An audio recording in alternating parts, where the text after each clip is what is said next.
Olá amigos, estamos de volta com mais um vídeo no canal Parabellum Brasil. Nesse vídeo falaremos sobre as capacidades da Marinha do Brasil durante o período da Guerra Fria. Antes de adentrarmos no período da Guerra Fria, precisamos entender o pano de fundo dos fatos que moldarão a doutrina e comportamento da Marinha do Brasil nas décadas seguintes. E para isso, precisamos revisitar a sua participação na Segunda Guerra Mundial, ocorrida entre 1939 e 1945. Mas se você também tem curiosidade em saber como estava a Marinha do Brasil durante a Guerra das Malvinas nos anos 80, clica no card aqui em cima. Voltando ao vídeo. A participação brasileira foi essencialmente antissubmarino, na figura de escolta dos grandes comboios de suprimentos que estavam indo para a linha de frente, atividade para a qual ela não estava preparada no início. Com a também recém-criada Força Aérea Brasileira, fruto da união das aviações do Exército e da Marinha, também carecia de equipamentos, e pouca ajuda poderia oferecer naquele momento para o patrulhamento aéreo. Os navios da Esquadra Brasileira eram em grande parte ainda da Primeira Guerra Mundial, com poucos navios novos que também não eram adequados à guerra anti-submarino.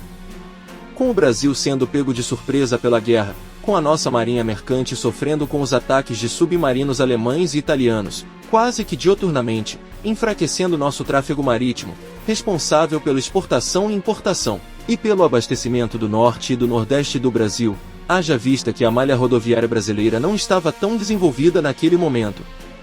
Deixe nos comentários se seria interessante fazer um vídeo sobre todas as perdas da Marinha do Brasil durante a Segunda Guerra Mundial. No início do conflito, o Brasil tinha apenas 2 encouraçados ainda da esquadra de 1910, o Minas Gerais e o São Paulo, ambos obviamente obsoletos. O Minas Gerais tinha sido modernizado no período de 1934 até 1939, passando a usar óleo ao invés de carvão em suas caldeiras, já o encouraçado São Paulo continuava movido a carvão. Os cruzadores Bahia e Rio Grande do Sul tinham sido modernizados em 1925, e os 7 contratorpedeiros, também veteranos de 1910, estavam em estado tão precário que foram desativados durante a guerra. Os 6 novos navios varredores da classe Carioca, introduzidos no serviço ativo entre 1938 e 1940, acabaram sendo convertidos em corvetas anti-submarino. Com a entrada do Brasil na guerra em 1942, o país começou a receber uma série de novos navios construídos nos Estados Unidos, através da Lei de Empréstimos e Arrendamentos, o já conhecido Lend-Lease. No final de 1942, foram recebidos os primeiros 8 caça-submarinos da classe J, de 108 toneladas e casco de madeira, conhecidos por aqui como caça-pau, equipados com sonar. Ao longo de 1943, foram recebidos outros 10 caça-submarinos classe G, de 335 toneladas, com casco de ferro, conhecidos como caça-ferro, também equipados com radar, que era então um projeto secreto.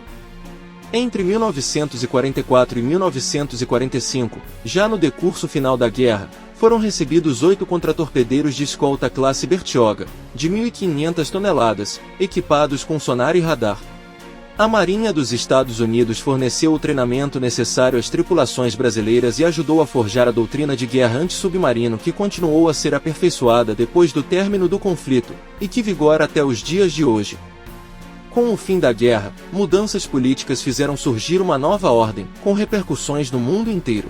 A multipolaridade europeia, construída essencialmente no século XIX, dava lugar à bipolaridade entre Estados Unidos e União Soviética, que emergiram como superpotências. O expansionismo soviético e a ocupação de grande parte da Europa por tropas da União Soviética deram início à luta pela hegemonia mundial, principalmente depois do desenvolvimento de armas nucleares também pelos soviéticos e do processo de descolonização ao redor do globo, com o surgimento de vários estados vulneráveis e influenciáveis, e que veio a se tornar verdadeiros barris de pólvora que explodiram nos 50 anos seguintes, com muitos levantes financiados pelos soviéticos, tais como em Angola e Moçambique, quanto norte-americanos, tais como os vietnamitas e coreanos. Você sabia que mais de 95% da nossa audiência não é inscrita? Ajude o nosso canal a continuar crescendo, inscreva-se e ative o sininho para que possamos continuar trazendo vídeos de qualidade e notícias importantes para vocês. Falta muito pouco para chegarmos aos 1000 inscritos, o seu like e inscrição são muito importantes, conto com vocês.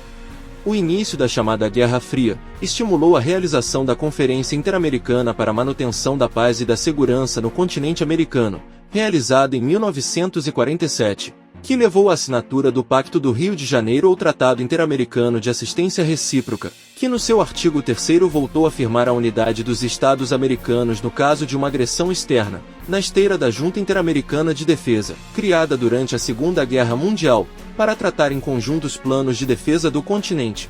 Em 1948 foi criada a Organização dos Estados Americanos, para fortalecer o pan-americanismo e integrar as nações do continente sob a égide dos Estados Unidos. O Brasil continuou tendo substancial ajuda dos Estados Unidos, através do Programa de Ajuda Militar, pelo qual o país recebeu a preços módicos, principalmente materiais excedente da Segunda Guerra, e os navios estavam nesse ínterim. A concepção estratégica da Marinha do Brasil continuou a ter caráter defensivo, dedicada à guerra anti-submarino, integrada à grande estratégia dos Estados Unidos, de combate à ameaça submarina soviética ao tráfego marítimo, em caso de uma deflagração bélica leste-oeste, com o Brasil devendo exercer o papel de defensor do Atlântico Sul no estratagema norte-americano. A Guerra Fria do Bloco Ocidental contra os países comunistas sob a liderança da União Soviética é o fator principal para o fortalecimento do poder naval brasileiro nesse período e a sua afirmação como maior potência do Hemisfério Sul. Nos primeiros anos após o término da Segunda Guerra, a Marinha dedicou-se especialmente às atividades de apoio, tanto na construção de bases navais como na aquisição de navios. As administrações do almirante Silvio de Noronha, que foi responsável pela criação da Base Naval de Aratu na Bahia, e da Base Naval de Valdecães no Pará, e do almirante Renato de Almeida Guilobel, veterano das duas guerras mundiais e personagem ativo da Força Naval do Nordeste durante a guerra, despenderam grande esforço na ampliação e aperfeiçoamento da infraestrutura de apoio aos meios navais. Os navios recebidos no período após a guerra entre 1945 e 1952, com exceção dos cruzadores ligeiros Barroso e Tamandaré, este último um sobrevivente do ataque japonês a Pearl Harbor, ambos da classe Brooklyn, e remanescentes da guerra eram navios de ataque. Nesse período foram recebidos o navio Escola Guanabara, veleiro alemão capturado pelas forças aliadas e vendido ao Brasil em 1948, o navio tanque Ilha Grande, um petroleiro adaptado da classe Victory Ship, os pequenos navios tanque Rijo e Rasa para transporte de combustível, e finalmente, 3 rebocadores de alto mar da classe Tristão. Ainda durante a gestão do almirante Renato Guilobel foi criado um grande programa de aquisição de meios voltado para tarefas auxiliares da Marinha.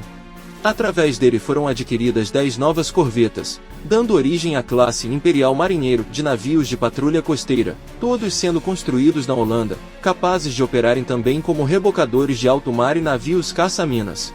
Foram adquiridos também 4 navios de transporte de tropas do Japão, capazes de operar também como navios cargueiros no transporte comercial de carga e no apoio logístico, e 2 navios hidrográficos modernos, o Sirius e o Canopus, que juntamente com os 3 pequenos navios hidrográficos classe Argos, construídos no Arsenal de Marinha do Rio de Janeiro, vieram dar extraordinário impulso às atividades hidrográficas do país. A partir de 1959, a Marinha do Brasil começou a receber da reserva da Marinha norte-americana, contratorpedeiros da classe Fletcher, chegando a um total de 7 navios. Depois vieram 5 contratorpedeiros da classe Allen Summer, e finalmente 2 da classe Guerin, a grande maioria recebida durante a administração do almirante Adalberto Nunes nos anos 70. Já a Força Submarina Brasileira começou a ser construída a partir de 1957, quando foram adquiridos um total de 11 submarinos da reserva norte-americana, sendo 4 unidades Fleet Type, 5 unidades classe GUP-2 e 2 unidades GUP-3. Na década de 1960 foram recebidos 4 navios varredores da classe Javari, com um núcleo da Força Naval de Minagem e Varredura sendo criada. Em 1963, foi recebido um navio Oficina Belmonte, que também poderia exercer apoio aos contratorpedeiros da esquadra. No início dos anos 70, foram recebidos 2 navios de desembarque de carros de combate, além de um navio oceanográfico e um navio de salvamento submarino. Conforme o acordo militar com os Estados Unidos, na década de 1950 o Centro de Adestramento Almirante Marques de Leão recebeu equipamentos para adestramento antissubmarino simulado, e em 1960, tiveram início as Operações Unitas, com a participação da Marinha dos Estados Unidos e outras marinhas sul-americanas, com o propósito de treinar as forças navais desses países em operações antissubmarino conjuntas. Em 1957 o Brasil adquiriu junto à Inglaterra o navio aeródromo ligeiro Minas Gerais, ex-HMS Vengeance, outro veterano da Segunda Guerra, com a força naval modernizando o navio na Holanda até 1960 com apoio técnico americano. Graças ao apoio da Marinha Americana, o Minas Gerais foi equipado com o que havia de mais moderno em matéria de navios aeródromo, garantindo a compatibilidade com aeronaves a jato e em operações conjuntas. O navio aeródromo visava principalmente o emprego de aeronaves antissubmarino, nos moldes dos grupos de caça e destruição, as Hunter-Killer da Marinha dos Estados Unidos, nucleados em porta-aviões. Na aquisição do Minas Gerais, a Marinha do Brasil resolveu dotá-lo de mísseis antiaéreos de curto alcance Sea-Cat, de fabricação britânica. Seriam instalados 3 lançadores quádruplos de mísseis no navio, mas por medida de economia, somente um lançador foi adquirido, que acabou sendo instalado no antigo contratorpedeiro Marise Barros. Um novo programa de modernização dos meios foi criado, tendo sido nomeado de Programa Decenal de Renovação dos Meios Flutuantes aprovado em 1967, que ainda refletia a preocupação da Marinha do Brasil com a guerra antissubmarino e com a proteção do tráfego marítimo brasileiro, devido à dependência do Brasil na importação de petróleo e na distribuição dos derivados ao longo da costa. Os possíveis ataques ao tráfego marítimo brasileiro poderiam ocorrer através de submarinos ou de forma indireta, pela minagem de portos brasileiros com o emprego de submarinos e aeronaves de longo alcance.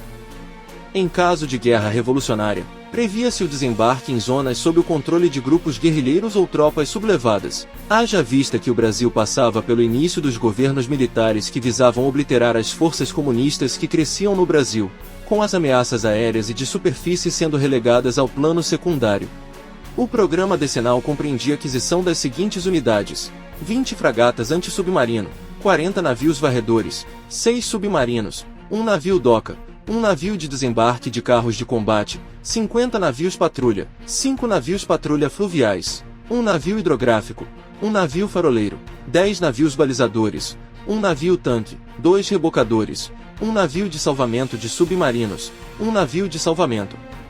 Uma das diretrizes fundamentais do programa decenal era a nacionalização dos meios ou a diminuição do nível de dependência na manutenção e reparos, através da fabricação local de componentes e peças sobressalentes.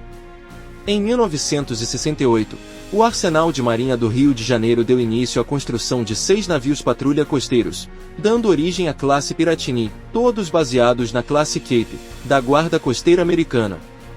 Ainda no arsenal foram construídos, no período de 1970 a 1973, 2 navios de patrulha fluvial de 62 metros, com projeto totalmente nacional, o Pedro Teixeira, que dá nome à classe, e o Raposo Tavares. Entre 1972 e 1976, foram construídos 3 navios patrulha de projeto nacional de 45 metros. A construção dos navios de patrulha fluvial destinou-se também às missões de integração da região ao restante do país e de apoio às populações ribeirinhas. O programa decenal buscava a aquisição de equipamentos no estado da arte para os novos navios, mas as enormes dificuldades criadas pelos americanos para o fornecimento de sonares modernos e lançadores de foguetes antissubmarino levaram a Marinha a guinar para a Europa, que tratava a questão de forma puramente comercial sem interferências políticas, além da facilidade de financiamento. Deste modo, a Marinha encomendou da Inglaterra 6 fragatas modernas especialmente projetadas para atender às especificações brasileiras, dando origem à classe Niterói, com 2 fragatas sendo construídas no Arsenal de Marinha do Rio de Janeiro com transferência de tecnologia e 4 foram dotadas de pesado armamento antissubmarino, com mísseis, torpedos, foguetes e helicóptero embarcado e 2 para emprego geral, equipadas com mísseis antinavio Exocet. As fragatas inauguraram a computação em tempo real no Brasil e foram responsáveis pela introdução de várias tecnologias inéditas na maioria das marinhas ao redor do mundo. E 3 submarinos da classe Oberon, além de 6 navios varredores da classe Schütze, da República Federal da Alemanha. As dificuldades criadas pelos americanos levaram ao rompimento do acordo militar, obrigando o Brasil a uma mudança estratégica. O governo do presidente Ernesto Geisel provocou modificações no pensamento estratégico brasileiro, com repercussões na estratégia naval. O espetacular desenvolvimento do país no período de 1967 a 1972, com taxa de crescimento anual média do PIB de 9,9%, conhecido como Milagre Brasileiro, acabou gerando antagonismos regionais em relação ao Brasil. Nesse âmbito, havia um conflito de interesses principalmente com a Argentina. Embora mantendo a fidelidade ao sistema interamericano, o Brasil passou a olhar também para suas próprias áreas de interesse e começou a mudar sua visão estratégica. A Marinha, de acordo com a nova postura governamental, adotou em fevereiro de 1977, um novo conjunto de políticas básicas e diretrizes, na gestão do Almirante Geraldo Henning. No novo documento, os pensadores navais viam uma possibilidade maior de conflitos regionais, com a ocorrência de guerras locais em determinadas regiões, do que a eclosão de uma guerra generalizada entre os dois grandes blocos antagônicos, considerada cada vez mais improvável, devido ao equilíbrio de forças e à destruição mútua assegurada com armas nucleares. Em 1975, o Brasil assinou um acordo nuclear com a Alemanha para a construção de usinas nucleares, com forte oposição por parte dos americanos e soviéticos. Em 1977, com o já abalado relacionamento dos governos Carter e Geisel, o Brasil denunciou o acordo de assistência militar e fechou a missão naval americana, dispensando toda ajuda militar americana, sob a alegação de que os Estados Unidos estavam interferindo em questões internas brasileiras. Apesar do rompimento no acordo de cooperação entre governos, as relações entre a Marinha do Brasil e a Marinha dos Estados Unidos mantiveram-se cordiais, inclusive com a manutenção da Operação UNITAS. A partir de 1977, a Marinha do Brasil pode formalizar a partir de documentação adequada, conforme a política governamental, o planejamento e o preparo da Força Naval de acordo com a nova visão estratégica, sem a interferência americana. Um novo programa naval foi traçado e previa a manutenção do Minas Gerais, que a essa altura já possuía mais de 30 anos de uso. Em 1979, o almirante Maximiano Fonseca assumiu a pasta da Marinha e procurou manter o programa naval traçado e as diretrizes de nacionalização, assegurando financiamento externo para a construção das primeiras corvetas de projeto nacional, do navio Escola Brasil, de submarinos de projeto estrangeiro com construção no Brasil, do Programa Antártico e do Programa Nuclear da Marinha, que visava a construção de um submarino de propulsão nuclear no futuro.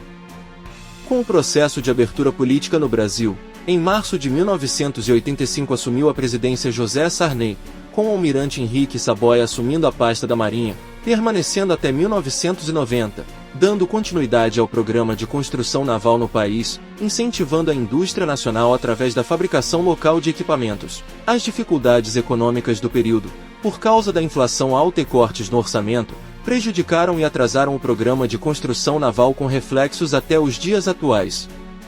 Das 16 corvetas da classe em A1 programadas, apenas 4 ficaram prontas, a V-30 em A1, a V-31 Jaceguai, a V-32 Júlio de Noronha e a V-33 Frontin. A construção das corvetas Júlio de Noronha e Frontin no estaleiro Verolme foi interrompida devido à falência do estaleiro, levando a Marinha a terminar a construção no Arsenal de Marinha do Rio de Janeiro.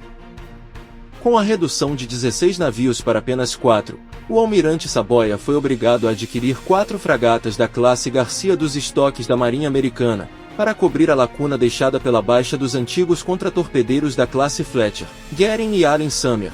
Foram adquiridos também em sua gestão 2 navios de desembarque doca da classe Thomaston, o Rio de Janeiro e o Ceará, abandonando-se o plano original de um navio de desembarque doca de construção nacional. A dissolução da União Soviética em dezembro de 1991 e sua substituição pela Comunidade de Estados Independentes, acabou deixando os Estados Unidos da América como única superpotência, dando oficialmente um fim à Guerra Fria. A Marinha do Brasil continuou dando andamento ao seu programa de construção naval, conforme os recursos disponíveis. No seu auge, a Marinha do Brasil contou com mais de 100 embarcações operacionais em seu inventário, se tornando uma das mais temidas e respeitadas durante a Guerra Fria. Entretanto, com a instabilidade política e econômica do país, que se deram após a redemocratização, infligiram pesados cortes na pasta, com a Marinha brasileira se delimitando a reutilizar navios de segunda mão de outras marinhas, muitos deles sem condições de uso. Com os governos subsequentes delegando cada vez menor importância às Forças Armadas, reflexo que sentimos até os dias de hoje. Uma marinha outrora que detinha uma projeção de poder, hoje delimita-se a apenas cuidar de sua costa, e muitas das vezes mal equipadas, e com aparelhos ainda ativos da era de ouro da marinha. Estamos chegando ao fim desse vídeo. Se gostou, deixe seu like e se inscreva em nosso canal e ative o sininho para receber as nossas notificações. Também estamos nas redes sociais, com publicações diárias. Os links das nossas redes estão na descrição. Até o próximo vídeo.